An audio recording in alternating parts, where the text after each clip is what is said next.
Hello and good evening to all of you. I'm pleased that you are with me tonight because I wanted to share another story with you. You might be wondering, what kind of story is that?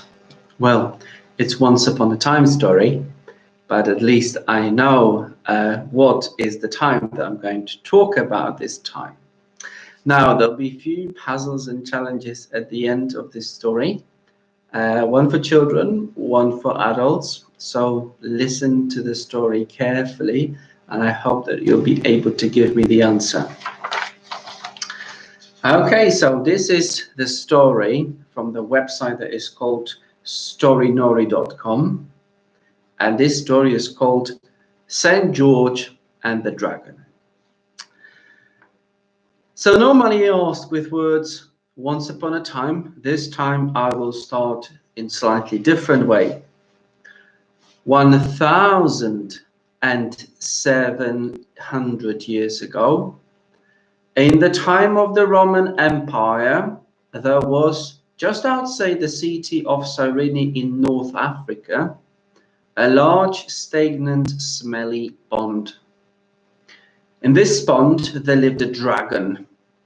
Wherever the dragon breathed on a person or an animal, they died on the spot. At first, the dragon breathed on all the sheep that lived in the fields around the city.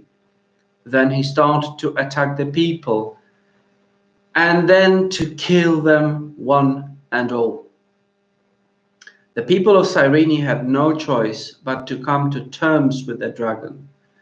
They agreed to give him one person every month, so long as he left the others alone and unharmed for the rest of the time.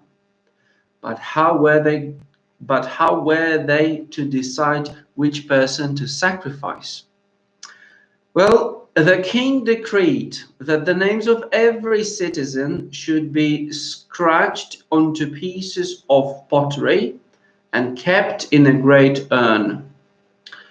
Each month, one of the names would be drawn out of the urn, and that person would be given to the dragon. In this way, men and women, both rich and poor, were chosen to be fed to the evil beast. Then one day, the name of the princess was shaken out of the urn. According to the king's own law, his daughter must be sacrificed. He called the people together and offered them gold and treasury if only they would agree to spare her from the dragon. The judges who oversaw the lottery said that it must be completely fair, or else the people would no longer accept it. And so, much saddened, the king said to the princess, "My dear, I shall never see your wedding day." A week went past, and the day arrived when she must meet her fate. The palace servants dressed her in her wedding gown and placed a crown of flowers on her head. They led her out of the city in a procession and headed for the lake where the dragon lived. As they were on their way, a Roman soldier came riding up to the city. His name was George, and he was a Christian from Cappadocia in Turkey. George stopped and asked why such a beautiful young woman was looking so sad on her wedding day.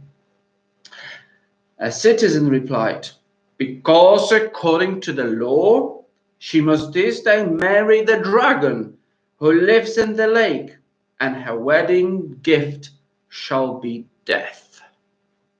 George immediately replied, "If that really be the case, then let me slay the dragon." The citizens warned him that nobody stood a fighting chance against such a ferocious, plug-breathing lizard, but George was determined to save the princess. The people tied her to a tree by the lake and left her to meet her fate. George saw the dragon emerged out of the swampy waters, and he charged up on his horse and flung his spear into its shoulder. The dragon let out a piercing shriek. It was wounded, but not fatally. While it was writhing in pain, George managed to cut the princess free from her bonds. The dragon was enraged and rounded on his attacker. George retreated and called out to the princess to take off the belt from around her waist and throw it at the dragon. This she did, and by a miracle, the belt wrapped itself round the dragon's neck like a collar. Immediately, the dragon became as peaceful as a lamb, and the princess was able to lead it by her belt back to the city. When the people saw the princess and George leading the dragon back to the walls, they became angry and afraid until George drew out his sword and slew the dragon. Then the people knew that from then on they could live safe and unharmed. This is the story of St. George. And now a few words about St. George and about the outcome of the miraculous, enormous sacrifice that he did for Princess and for the people. St. George stands for courage and chivalry. Chivalry is the code of honor which knights in armor used to follow. They had to swear to be brave, fair, true to their word, and to protect the weak and the poor. Of course, not all knights kept the code, but St. George did. He is the patron saint of England, and the red cross of St. George is on the national flag. In England, his day is, well, this is the first puzzle. You need to tell me which day. This is the puzzle for the children of the primary school. He is also the patron saint of several other countries, including Canada, China, Greece, Russia, Portugal, Palestine, Ethiopia, Serbia, and Montenegro. One country is even named after him, and that's the Georgia, which is situated between Russia and Turkey.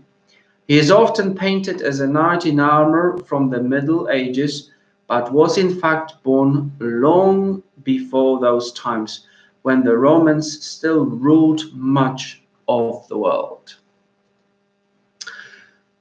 Marvelous. So this was the story about St. George. The primary school children already know the puzzle.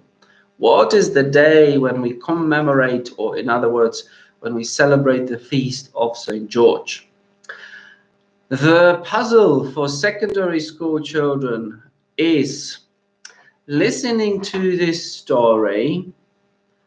How many things don't seem to be factual?